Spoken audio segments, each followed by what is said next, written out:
Hello ఎవరండి? వెనక నుంచి చూస్తే అనిల్ రావిపూడి గారు లాగే ఉన్నారు. Hello hello hello ma'am hello ma'am మీకోసం వచ్చాను నేను. అనిల్ గారు అవకాశం రాలేదా? మీకోసం కూడా వచ్చాను. నేను ఇప్పుడే చెప్తున్నాను నీళ్ళు. ఒక్క నిమిషం వస్తాను. మీరు ఎలాగూ కాదు, మీరు ఎలాగూ మొత్తం మీరే మాట్లాడతారు. ఒక్క నిమిషం ఆగండి బాబు, చైర్ తీసుకురా. మీరు ఎవరిని వదలరా? వేరే వాటికి కూడా వచ్చేసి మీ ప్రమోషన్స్ చేసేస్తారా? లేదు సుమ గారు, ఇక్కడ మీరు ఒక పాయింట్ అండర్లైన్ గా చేసుకోవాలి. What is that? నాకు ఇండస్ట్రీలో ఎంట్రీ ఇచ్చిన హీరో ఎవరు? కళ్యాణ్ రామ్ గారు. So my hero. ఈవిడ లెజెండరీ యాక్ట్రెస్ విజయశాంతి గారు, లేడీ సూపర్ స్టార్. ఆవిడకి రీఎంట్రీ ఇచ్చిన డైరెక్టర్ ఎవరు? అనిల్ రావిపూడి గారు. మరి వాళ్ళిద్దరు కలిసి ఒక సినిమా చేస్తున్నప్పుడు అది నా సినిమా అవదా? Oh, and maximum number of shows మీతో యాంకరింగ్ చేసింది ఎవరు? మీరు. సో ఆ రకంగా కూడా ఇక్కడ నేను ఉండటం చాలా అవసరం కదా. Correct correct. అందుకని సో నాకు ఇష్టమైన మా మేడం, అలాగే నాకు ఇష్టమైన మా కళ్యాణ్ రామ్ గారు, సో వీళ్ళ సినిమా గురించి వాళ్ళతో పాటు ఒక ఆడియన్ లాగా, నాట్ ఏ డైరెక్టర్, ఆ సినిమా విశేషాలు తెలుసుకుందామని వచ్చాను. ఓకే, సో అదే ఇప్పుడే అడుగుతూ ఉన్నాం కళ్యాణ్ రామ్ గారిని, విజయశాంతి గారిని మనం పోలీస్ పాత్రలు ఎన్ని చూసి మనం ఇన్స్పైర్ అయ్యాము. అలాంటిది ఆవిడ మళ్ళీ ఇందులో కనిపించబోతుందంటే అది ఒక కనువిందే. April 18th మనం చూడబోతున్నాము. అయితే దీని గురించి ఆవిడ చాలా జాగ్రత్తలు తీసుకున్నారని విన్నాం. ఆవిడ నాన్ వెజిటేరియన్ కూడా మానేశారంట. మీరు ఇలాంటివి ఏమైనా చేస్తారా మీ సినిమా షూటింగ్స్ లో? అంటే ఆయన కెమెరా ముందు కనిపించరు కదండి, లేదు కెమెరా వెనక కదా. అది మాకు టార్చరు కాదు, అది మాకు మమ్మల్ని తగ్గమంటారు. సార్ మీరు కొంచెం అది అక్కడ చిన్న చిన్న మీరు టచ్ చేసుకోవడం పొట్ట కనిపించింది కొంచెం, మాకు టార్చర్ అవి. ఆయనదే ఉంది, ఆయన బాగాలేదంటాడు హ్యాపీ కూర్చొని వెనక. ఈ మధ్య కాలంలో ఆయన కూడా మొత్తం తెర ముందే ఉంటున్నారు కదండి, ఆయన తెర వెనకాల ఎక్కడ ఉంటున్నాడు?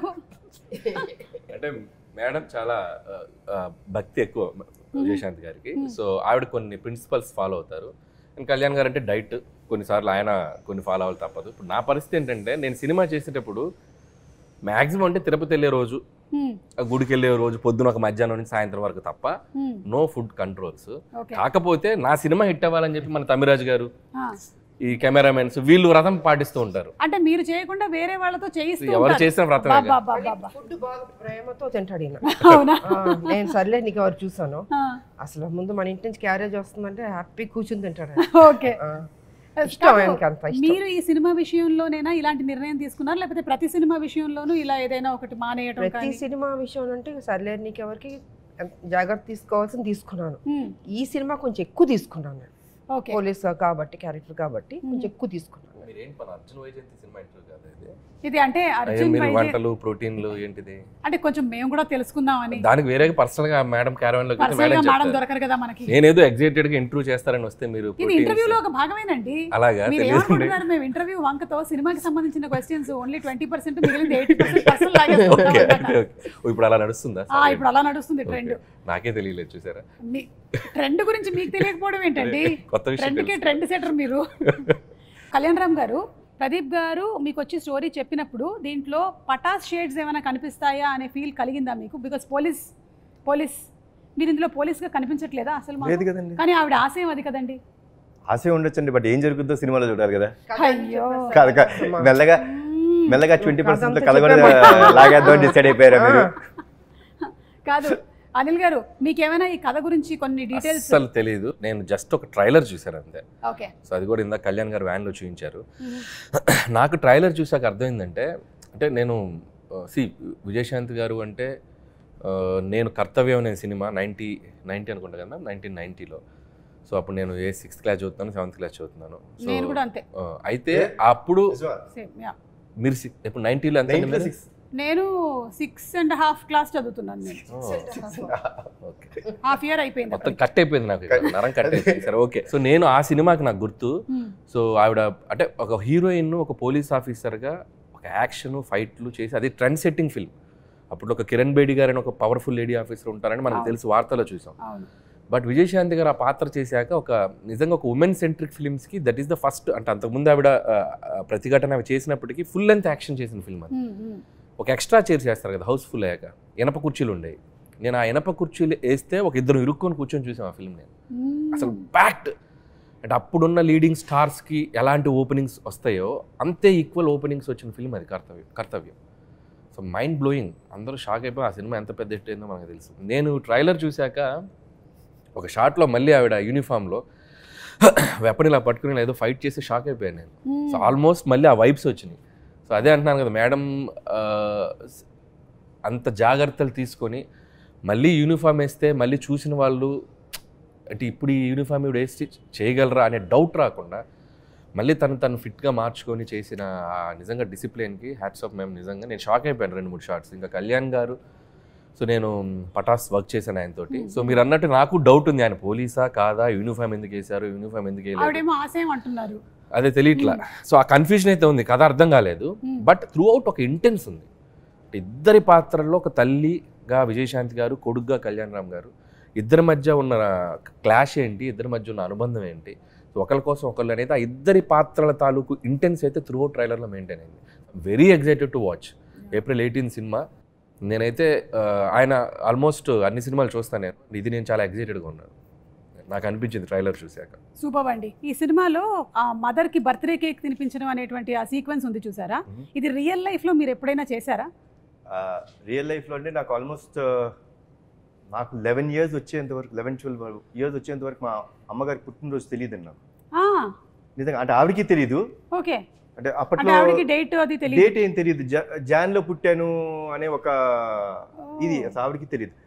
సో ఒక చిన్న యాంగ్జైటీ అన్నమాట. అదేంటి, నాకు బర్త్డే అంటే చాలా ఇష్టం అండి. నేను మా ఫ్యామిలీలో అందరు బర్త్డేస్ గుర్తుపెట్టుకుంటాను. నాకు ఇష్టం to wish them, to be there. It's celebration day because that's a birth. So మా పెద్దనాన్న గారికి ఫోన్ చేసి, పెద్దనాన్న ఏదో ఒకటి చేసి అమ్మ ఎప్పుడు పుట్టారో చూడండి అంటే, ఆయనకి తెలిసింది ఏంటంటే సంక్రాంతి రోజు పుట్టారు ఆవిడ అనేది తెలుసు. సో బ్యాక్ వెళ్ళి ఆ పర్టికులర్ 1957లో సంక్రాంతి రోజు ఎప్పుడు వచ్చింది, సో అదంతా చూసుకుంటే now we know that she's born on Jan 15th. Okay. So every Jan 15th I make it a point that I wish my mother. Cake cut చేసి ఆవిడకి బేసిక్గా ఇష్టం ఉండదు అవన్నీ, అయినా సరే I make it a point that I wish her, I be there for. ఆ రోజు నేను జనరల్గా ఎక్కడికి వెళ్ళినా ఆవిడతోనే ఉంటాను, షూటింగ్స్ చేయను. So it's very very important moment for me. And లక్కీగా నాకు ప్రదీప్ ఈ కథ చెప్పినప్పుడు it had that element. So the film totally revolves around the bonding between mother and son. But ఆ బర్త్డేకి హీరో ఎంత వాల్యూ ఇస్తాడు అంటే, అంటే ఏం లేదండి. See my simple fund of life is అమ్మ లేనిదే మనం లేవు. ఆవిడ మనకి జన్మనిచ్చిన రోజు మన బర్త్డే గుర్తుపెట్టుకుంటాం కాదు, మనకి జన్మనివ్వడానికి కారణమైన వాళ్ళ బర్త్డే గుర్తుపెట్టుకోవాలనేది నా స్ట్రాంగ్ నమ్మకం. So it revolves around that. It's very close to my heart. I said okay for this film. ఒక కండిషన్ పెట్టాను, విజయశాంతి గారు చేయకపోతే నేను ఈ సినిమా చేయను అన్న. మనోడు షాకు.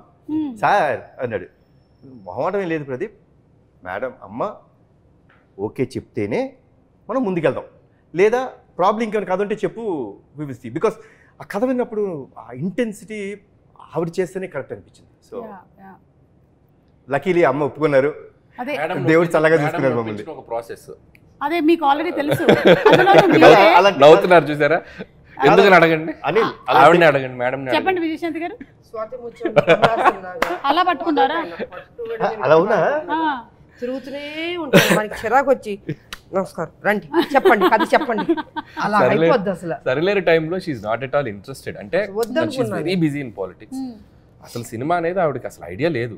అసలు చేద్దామంటే మేబీ ఇంకో అప్పుడు ఆ టైంలో అసలు లేదు. ఇక నేనేమో విజయశాంతి గారిని ఎలాగైనా అప్పటికి ముందు ఒకసారి వెళ్ళి ఫెయిల్ అయ్యా, రాజాది గ్రేట్ టైంలో వెళ్ళి కలిసా, అప్పుడే ట్రై చేశా. అప్పుడు వెళ్ళాను, అప్పుడు పాపం కొద్దిగా మొహమాటం, మరి మొహమ్మేది చెప్పలేరుగా. లేదమ్మా నేను పాపం నో చెప్పలేక చెప్పారు. అది నాకు అర్థమైంది, మేడంకి కొద్దిగా మొహమాటం ఉంది, దీని మీద మనం ఫోకస్ చేయాలి.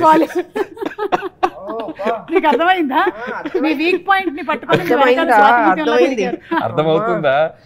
సో ఇక సరిలేరు టైంలో వెళ్ళి, అంటే శ్రీనివాస్ గారు ఉన్నారు, అంటే they both have script judgement బాగుంటుంది. విజయశాంతి గారిదైనా శ్రీనివాస్ గారిదైనా.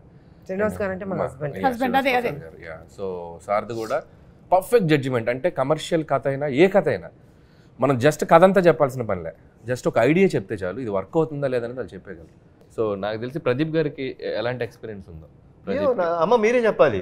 అదే ఆయన కూడా స్వాతి ముత్యం లాగానే వచ్చి మళ్ళీ కథ వినిపించి ఓ అసలు ఆయన ఏమైనా అనిల్ గారి దగ్గర ట్రైనింగ్ తీసుకుని వచ్చారా? డౌట్ గా ఉంది, వీళ్ళేదో మాట్లాడుకుని ఉంటారు. అనిల్ గారు మీరేనా గుడి పుట్టండి చేసి? నేను ఇలా పడ్డాను, నువ్వు కూడా అలా పడు, నా ఫ్రెండ్ ఒప్పుకుంటుందేమో అని అది చెప్పుంటారు. కాదమ్మా, అది కాదు పాప, మనోడికి డెడ్ లైన్ కదా, నేను చేయను ఆ సినిమా.